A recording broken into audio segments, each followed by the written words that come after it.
Reasonable রেটে আছে, বাড়ে নাই তো, দাম একটু কমেছে। আমাদের আসবে আর একটু কমে যাবে।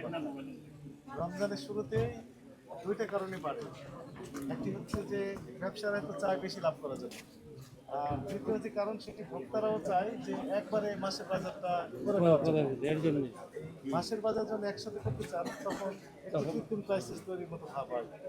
দোকানদারের কাছে যখন একটু গ্যাদারিং বেশি হবে কাস্টমারে, তখন মনে করবেন ওনারা যে তোর হিউজ কাস্টমার আসছে, দাম একটু বাড়িয়ে একটু লাভ করে নেয়। পেঁয়াজ কাঁচামরিচ এগুলি তো মানে কম কম করে কিনলেও পারে। এখন একটু কমেছে দেখেন, আজকে কয় নম্বর কেজি 1 কেজি, 4 নম্বর, আধা কেজি, 1 কেজি, 2 কেজি কিনলেই হয়। 10 কেজি, 15 কেজি, 20 কেজি করে কিনে